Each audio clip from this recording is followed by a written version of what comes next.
Pemirsa, terima kasih Anda masih menyaksikan Tajam Dialog dengan tema Weswayai Jember Bangga Perempuan Berdaya, Anak Terlindungi, Keluarga Berkualitas bersama DP3 AKB Jember.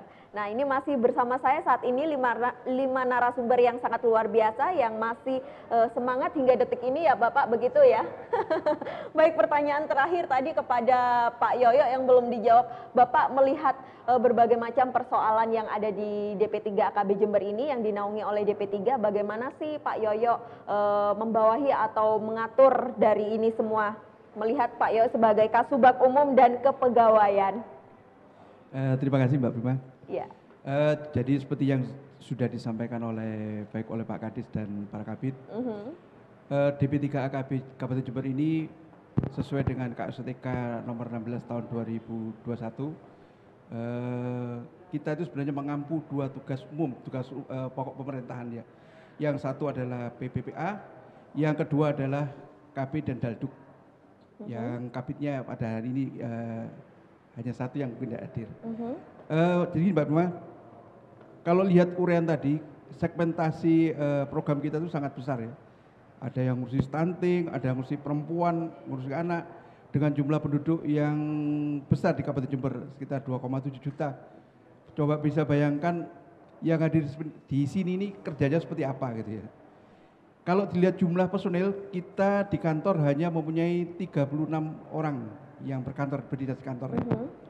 Tetapi kemudian kita juga mempunyai ASN yang statusnya adalah ASN pusat yang namanya penyuluh KB, yang jumlahnya ada 53 orang yang bertugas di 31 kecamatan. Itu yang statusnya ASN pusat ya. Yang ada di kantor 32 orang itu 70%-nya adalah pejabat struktural ya. Jadi saat ini yang kita sangat kekurangan adalah yang statusnya pejabat pelaksana atau staff ya. Jadi bapak-bapak sini kadang-kadang ngetik-ngetik sendiri, ngirim-ngirim sendiri, nelpon sendiri, jadi seperti itu. Coba bayangkan setiap harinya ini bisa 1 atau sampai 3 kegiatan yang dilaksanakan tiap hari. Itu yang sebenarnya jadi salah satu permasalahan kami di DP3KB saat ini. Kita juga sebenarnya untuk mengatasi hal itu sudah berupaya untuk menambah dengan pejabat atau petugas non ASN ya. Yang beberapa waktu yang lalu kita sudah bertambah, sekarang saat ini sudah tercatat ada 19 orang ya. Itu pun kami rasa agak kurang masih ya, jadi agak kurang. Jadi oleh sebab itu dengan mekanisme yang ada kita sudah berupaya melakukan analisis jabatan untuk mengajukan pada pemerintah kabupaten tentang jumlah ideal ASN untuk DP3KB itu berapa gitu. Itu yang kita upayakan sekarang. Tetapi bersyukur bahwa pola kegiatan kita dengan naungan jargonnya Bapak Bupati sinergi kolaborasi. Jadi kalau misalkan seperti Pak Indro tadi harus menaungi TPK sebanyak 5.000 orang, bayangkan itu berapa orang yang harus mengendalikan, tetapi dengan sinergi kolaborasi itu meringankan tugas kita ya. Dan itu upaya yang sekarang kita sudah tempuh, pola kerja yang kita sekarang laksanakan sehingga di bawah itu agak terbantu untuk pelaksanaan tugas-tugas kita. Gitu Mbak Rumah. Iya. Artinya dengan dilihat dari keterbatasan atau SDM atau staf yang ada di DP3, namun semuanya masih tetap kompak ya Pak ya untuk memberikan solusi dan juga penanganan kepada setiap permasalahan yang ada di DP3 AKB Jember, begitu ya Pak Yoyo? Ya. Sampai sejauh ini karena ini kami juga sebagian besar adalah pejabat baru ya. Jadi di bawah komando Bapak Kadis, alhamdulillah sampai saat ini capaian tugas kita juga sudah sesuai dengan target yang kita terima ya. Mudah-mudahan di tahun depan dengan komando Bapak Kadis kita lebih baik lagi ya. Dengan semua hambatan yang kita hadapi, kita bisa lebih baik lagi ke depannya. Gitu Pak Rima. Baik, ada pertanyaan yang menggelitik ini bagi saya Pak. Tadi juga Pak Yoyo menjelaskan bahwasanya di bawah komando dari Pak Supri Handoko. Ini yang menjadi pertanyaan, bagaimana sih sosok Pak Supri Handoko ini kepada para stafnya ini Pak? Ini mungkin di luar dari topik ya Pak, tapi ini juga sangat menggelitik bagi saya ini. Terima kasih Mbak Rima. Jadi kalau boleh diketahui, kami semua ini yang hadir ini kebetulan sama-sama darahnya itu darah KB Pak ya. Jadi mulai Pak Kadis, Pak Joko, Pak Anto, Pak Indro, dan saya sendiri itu adalah alumni dari BKKBN ya. Nah, kita sudah bergaul dari lama ya, jadi kita satu sama lain sudah bisa tahu karakter masing-masing. Dengan pola kepemimpinan yang sekarang diterapkan oleh Bapak Kadis, membuat kita lebih leluasa untuk berkreasi, berinovasi, untuk mencapai dan memecahkan semua permasalahan tugas yang kita hadapi itu, Pak. Jadi sampai saat ini yang kami rasakan seperti itu. Baik, terima kasih. Artinya ritme yang ada masih tetap terjaga ya Pak ya. Nah ini saya ingin bertanya kepada Pak Supri Handoko. Bapak bagaimana menanggapi respon dari Pak Yoyo itu tadi Pak? Ya mungkin Mbak Prima yang merasakan kan Pak Yoyo dan teman-teman ya. Betul. Jadi kami memang membangun di dinas itu seperti membangun dalam keluarga. Jadi setiap SDM, setiap personel, setiap posisi itu harus mampu menjalankan tugas fungsinya dengan baik. Namun kadang-kadang situasi kebijakan anggaran kita kadang-kadang memang tidak merata. Tetapi semua satu sama lain itu kan saling terkoneksi ya. Tujuannya adalah bagaimana perempuan berdaya, anak terlindungi, keluarga berkualitas. Jadi ketika satu misal di bidangnya Pak Joko tidak punya cukup anggaran, sementara di tempatnya Pak Anto ini kita punya mitra BKKBN ini luar biasa. Beliaunya memberi DAK, BOKB ini jumlahnya cukup besar, sehingga ketika kita harus melibatkan banyak masyarakat, maka nanti kolaborasi dengan Pak Anto, masyarakatnya diundang, Pak Anto mengedukasi tentang program Bangga Kencana, pembangunan keluarga kependudukan dan keluarga berencana itu kepada khalayak sasaran. Tetapi Pak Joko menyampaikan materi-materi pokok tentang desa layak anak, kemudian forum anak desa, bagaimana mengembangkan desa itu betul-betul bisa menjadi desa yang memfasilitasi anak-anak seperti itu. Nah ini mungkin yang merasakan, yang dirasakan Pak Yoyo dan teman-teman itu mungkin seperti itu. Tapi ya memang tidak bisa dipungkiri Mbak Prima, kadang-kadang saya juga harus menaikkan tensi, agak menaikkan tensi sedikit ketika ada human error. Misalnya kolaborasi aja kok nggak bisa, padahal sinergi kolaborasi ini cita-citanya adalah akselerasi, mendapatkan capaian yang dipercepat, yang lebih berkualitas. Harapannya seperti itu ya. Kadang-kadang memang saya agak sedikit menaikkan tekanan dalam intonasi kalimat dan lain sebagainya. Itu saya kira wajar-wajar saja, biasa saja. Jangan tinggi-tinggi loh Pak. Alhamdulillah tapi Pak Yoyo masih menyatakan bahwa dengan pola kekeluargaan ini menjadi sesuatu yang memberi energi seperti itu. Baik, Mbak Prima. Ya. Jadi itu kira-kira seperti itu Mbak Prima. Dari beberapa itu Mbak Prima mungkin saya bisa memberikan suatu pesan penting ya, bahwa kita bekerja tidak sendiri, kita bekerja selalu berkolaborasi, bersinergi. Ada beberapa mitra kami Mbak Prima. Yang pertama adalah mitra dari BKKBN itu, yang perhatiannya serius banget terhadap persoalan stunting AKI-AKB. Yang tadi disampaikan oleh Pak Kabid KBKS, juga Pak Kabid Dalduk, bahwa membentuk tim pendamping keluarga. Ini ide gagasannya muncul dari Jember. Karena saya pernah seminar bawa materi Weswayai Jember Bangga itu, ternyata direspon dan dibawa ke admin BKKBN Pusat. Akhirnya muncullah Perpres 72 tahun 2021 pendamping keluarga. Pendamping keluarga ini tugasnya nanti luar biasa Mbak Prima. Yang pertama adalah dia memastikan bahwa keluarga yang masih pus itu harus menggunakan alat kontrasepsi ketika tidak sedang hamil.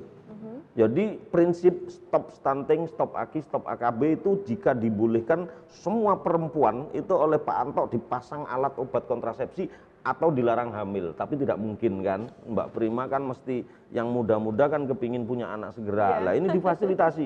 Lah nanti untuk memfasilitasi itu Pak Indro menyiapkan tim pendamping keluarga yang kita fasilitasi dengan aplikasi, juga kita siapkan pulsanya setiap bulan, bahkan anggarannya kalau tidak salah disiapkan 2002 itu setiap bulan tim pendamping yang 5.625 orang itu akan mendapatkan setiap bulan rutin pulsanya sampai nanti akhir 2022 dan mungkin 2023 juga akan seperti itu.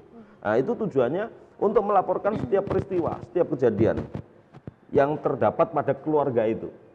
Itu hanya satu tim terdiri dari 3, membangun sinergi dari Nakes, kemudian dari PKK, kemudian dari kader Bangga Kencana. Ini tugasnya masing-masing ini adalah pertama memastikan itu tadi, kampus harus pakai kontrasepsi, ya kan, yang tidak sedang hamil.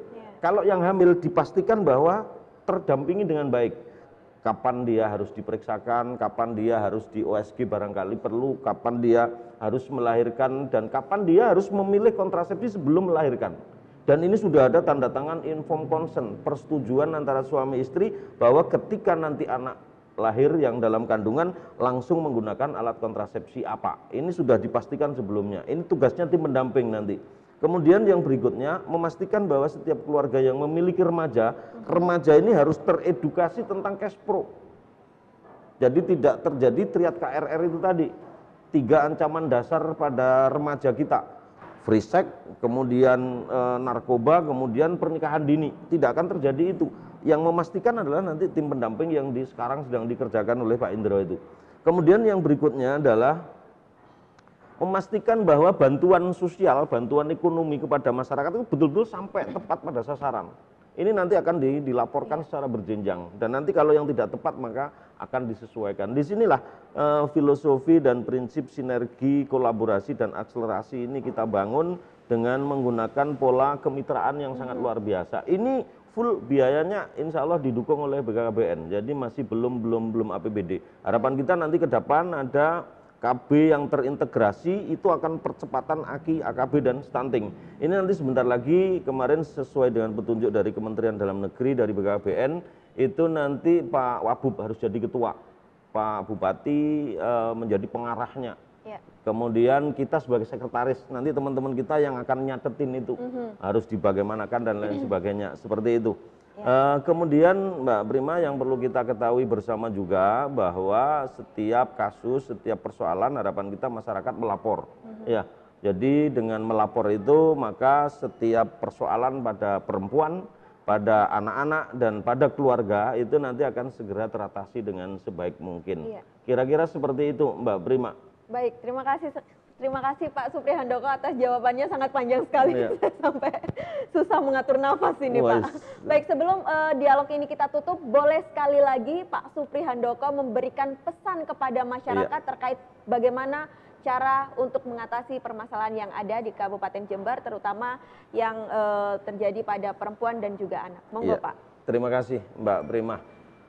Para pemirsa Jember 1 TV yang saya hormati, saya berharap seluruh pemirsa dan pemerhati Jember 1 TV bisa memahami apa yang sudah kita sampaikan dan bagaimana memaksimalkan fungsi-fungsi keluarga.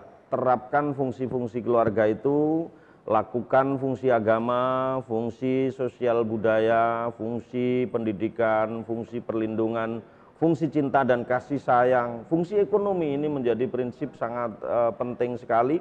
Kemudian fungsi reproduksi, bagaimana reproduksi tepat pada waktunya sehingga melahirkan dalam posisi normal, tidak di bawah usia 21 tahun, juga bagaimana menggunakan alat kontrasepsi untuk mengatur jarak anak berikutnya sehingga tidak terlalu muda melahirkan, tidak terlalu sering melahirkan, tidak terlalu banyak anak, juga tidak terlalu tua untuk melahirkan. Kapan stop untuk tidak melahirkan, itu harapan kita perempuan 21 melahirkan anak pertama, dan di 35 tahun harapan kita stop melahirkan dengan 2 anak lebih dahsyat. Seperti itu harapan kita Mbak Prima. Terima kasih Pak Supri Handoko.